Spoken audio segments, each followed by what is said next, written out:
जिस तरीके से यूपी में मुजफ्फरनगर के एक मांडवी गांव में एक घटना घटती है जिसे 13 मजदूरों को बंधुआ मजदूर बना दिया गया। ये बंधुआ मजदूर कैसे बनाया गया? सबसे बड़ा सवाल ये है कि क्या यूपी सरकार इसमें सोई हुई थी?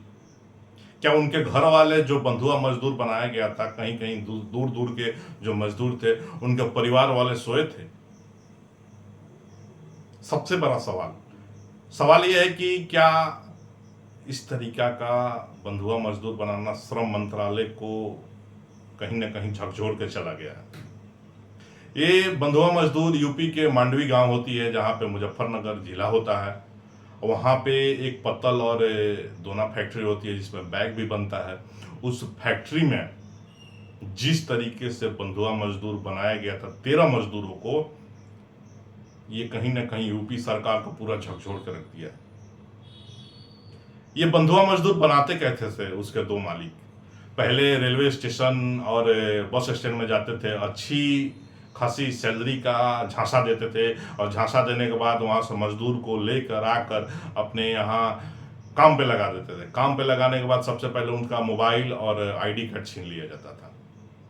छीन लेने के बाद से जो उसका गेट था, गेट पे दो पिटबुल कुत्ते रख दिए गए थे। अब पिटबुल कुत्ते इतने खतरनाक हैं कि आदमी को भी मार सकते हैं। और जब भी किसी चीज के लिए मांग की जाती थी मजदूरों के द्वारा, तो उनको नोकीली चीज से उनको शरीर में गोदा जाता था। इतने तरीके से गोदा जाता था ना, स्थिति साफ उनकी खराब हो चुकी है। जो मजदूर अभी वहां से निकल के आए उनकी स्थिति इतनी खराब हो चुकी है कि देखने के बाद सोचने पर मजबूर कर दे रहा है कि क्या अभी भी ऐसी स्थिति बनी हुई है क्या भारत में? 13 मजदूरों को छुड़ाया गया है यूपी सरकार के द्वारा। जो मुजफ्फरनगर पुलिस है, ये काफी शाबाशी का काम की है, लेकिन की तो बाद में जाकर, लेकिन पहले कहाँ सोई थी।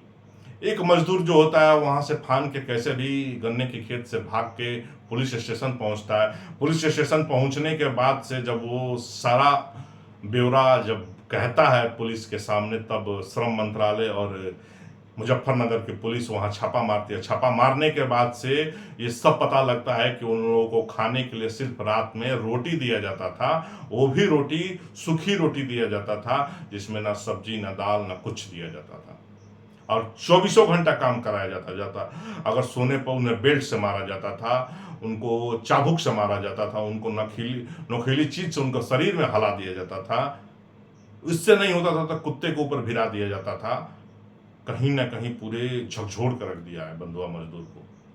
ये 13 मजदूरों को रिलीफ किया गया है यूपी सरकार के द्वारा, और मुजफ्फरनगर पुलिस को ये बहुत बहुत धन्यवाद। जिस तरीके से अब दोनों को जो मालिक है उनको अरेस्ट कर लिया गया, अरेस्ट करके उन्हें जल्द से जल्द सजा, ऐसी सजा दी जाए जिससे किसी को दोबारा ये हिम्मत ना हो, फांसी ही दे दिया जाए। क्योंकि जिस तरीके से 13 मजदूरों को वो सता रहे थे, कहीं ना कहीं बहुत ही एक दिल दुखद घटना है।